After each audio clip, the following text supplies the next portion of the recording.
Okay, guys, from my lovely friends, I've had a request to get some reading done. So I'm going to read for about 15-20 minutes, see how much I can get done. And then you'll be able to read some of our lovely books. So remember where we just left off, Will has befriended the pig, the wild pig. He named him Ratface. Remember, there's some killers on the island, all this crazy stuff. Chapter 13, day 5, 8:05 a.m. So it's day 5 on the island. In addition to much needed shelter and supplies, the inflatable lifeboat provided an unexpected bonus with its sun canopy darkness. For the first time since they had landed on the island, the tropical sun didn't wake Luke up at dawn. He would have slept hours longer, they all might have, if it hadn't been for the noise. It was distant at first, but it grew louder and louder.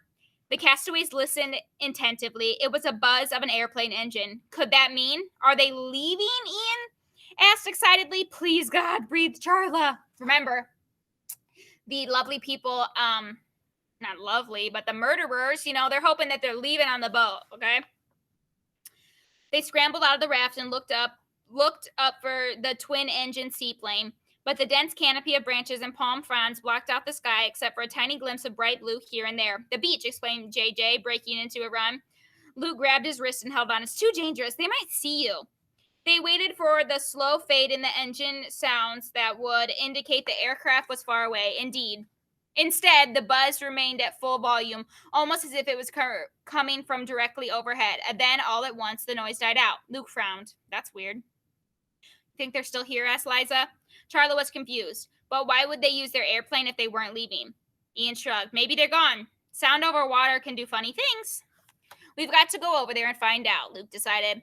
The lagoon is on the other side of the island, Charla reminded him. It takes half the day to get there. Maybe not, Ian put. We've got a compass now. We can estimate the direction and take a shortcut through the jungle. That should save a lot of time. They retrieved the compass, and Ian lined up the needle to the north. I'd say just about due east, he guessed, maybe a few degrees to the south. He rummaged through the survival kit, coming up with the knife. Ian was highly amused. They've got guns, kid. What are you going to do with that? Floss? Ian took the blade and made a small cut in the bark of the coconut palm. I saw a documentary on Lewis and Clark on the History Channel. He explained, always mark your trail so you can find your way back. It was much easier going through the jungle, although they were constantly sidestepping dense thickets. Some were 30 to 40 feet high.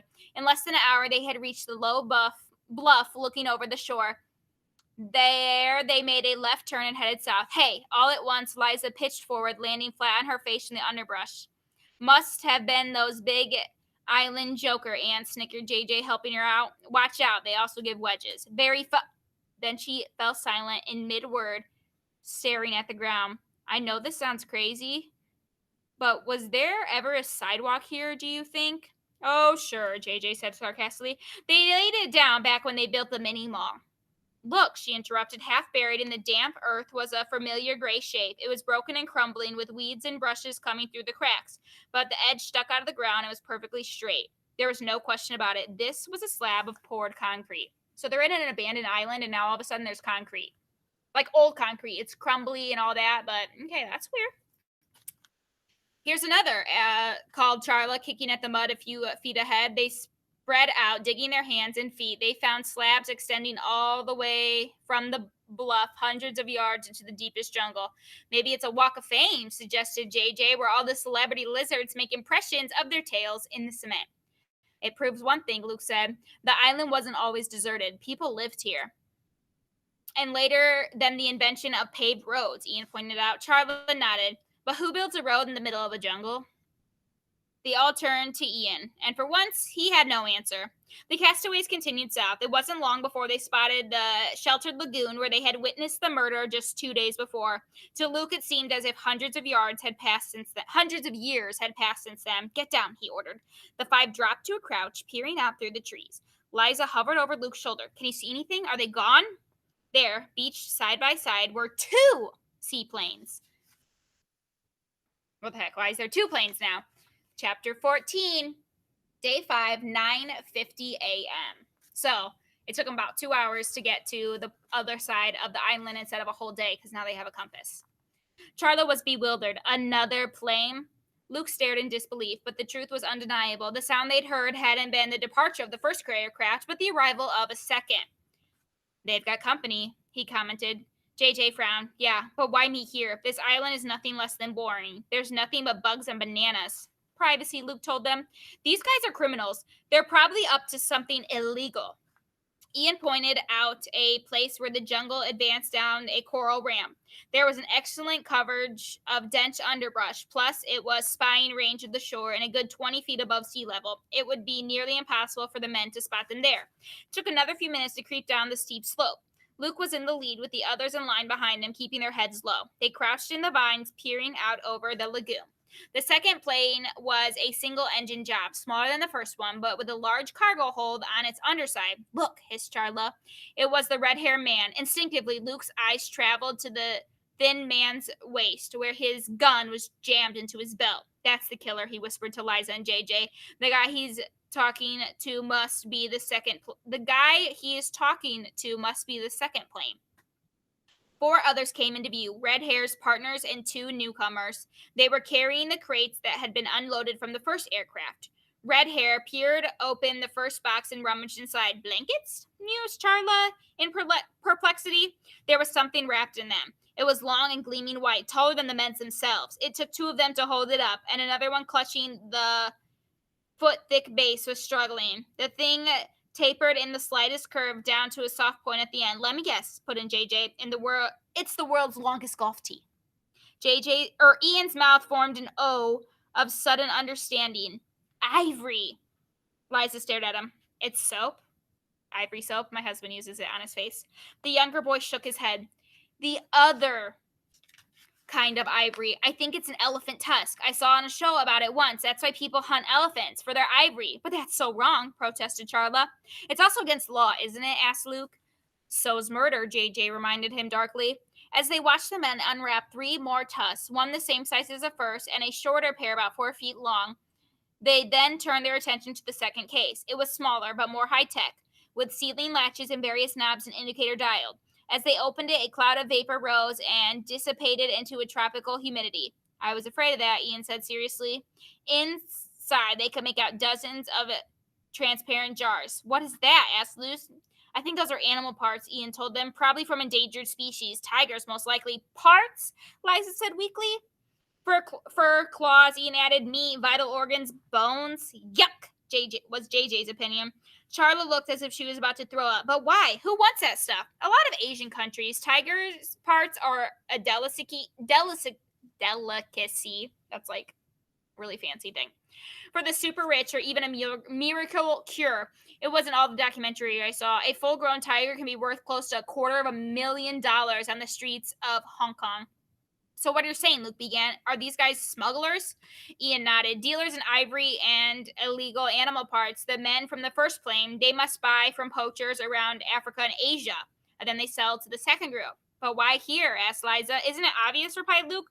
We're totally isolated. In a million years, the police would never catch them making the exchange. It's probably a halfway point, too, Ian guessed. They could be from Japan, Korea, the Philippines, Hong Kong, anywhere, even Hawaii. That could be why they killed that guy, added Charla solemnly. Maybe he was ripping them off or something. They watched grimly as the smugglers went over the rest of the shipment. In addition to the 3 more refrigerated containers, there was an entire crate that appeared to be a rhinoceros horn. It's possible that no animals were harmed for those, Ian mused. You can cut a rhino's horn off and it will grow back. It's actually a type of hair. Then it's ground up and sold as medicine. By this time, Charla was shaking in outrage. They probably killed those poor rhinos anyways, just for the fun of it. Satisfied that the shipment was in order, one of the newcomers went over and stepped inside a single-engine plane. A moment later, he reappeared, helping an enormously fat man dressed in all-white silk suit that gleamed even brighter than the ivory. Mr. Big, JJ snickered. Okay, so now a fancy man in a silk suit has shown up suddenly. Like, what the heck? He's probably like the boss. That's why JJ called him Mr. Boss. Yes, Ian said seriously. I mean, that's probably not his name, but he seems to be in charge. Sweat poured in streaks down the man's face and neck, and he mopped himself with a sopping handkerchief, fighting a losing battle to stay dry. In his free hand, he carried a small suitcase. He was accompanied by the biggest Doberman pincher Luke had ever seen. What's up with the suitcase? Asked JJ. Is he moving in? Mr. Big opened the luggage. They goggled, like, oh snap. Money, exclaimed Charla in the strangest voice. The bag was filled with neat bundles of bills packed side by side, end to end, and on the top of one another. It was a fortune. Suddenly, the big dog stiffened. Then it began to bark, a loud and raspy that cut through the jungle like a hot knife through butter. It smells us, rasped Liza, terrified. Let's go, whispered Luke. Charla jumped up. You don't have to ask me twice. Luke grabbed her by the shorts and pulled her down again. Slowly, he insisted, and stay low till we're well into the woods. The castaways crawled back up the slope.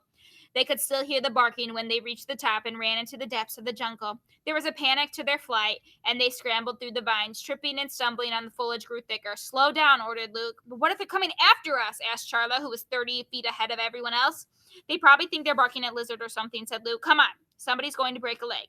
I'm sorry, Charla was almost hysterical as she stopped to let the others catch up. It's just so horrible, those poor animals.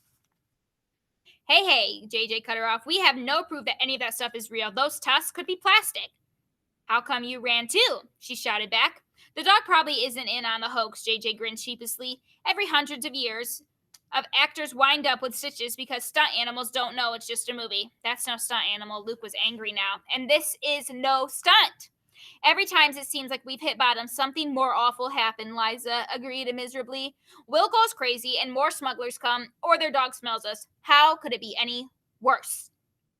She got her answer when they followed Ian's trail back to the inflatable raft. The contents of the survival pack were scattered around the lifeboat and the surrounding jungle. Precious supplies were open and strewn every which way. Look, Charla pointed out there.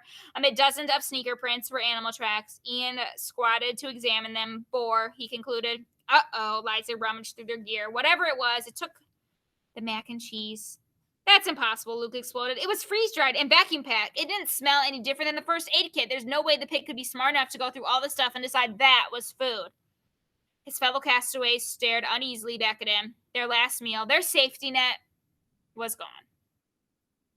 I don't know which one of us is the bigger pig, mumbled Will, crunching uncooked pasta. Beside him stood the boar, its snout pumping up and down on as the two savaged the freeze-dried macaroni and cheese straight out of the package. You know, Ratface, it's a lot better when you boil it, commented Will to his new companion. He picked up the fistful of orange powder and crammed it into the macaroni. The cheese is supposed to be hot and gooey. If I ever get out of here, I'll come back and bring you some. Ratface obviously thought it was just fine the way it was. The animal never missed a swallow as it tore at the plastic bag with a sharp tusk. Hey, stay on your own side, snapped Will. After this, it's back to bananas, you know.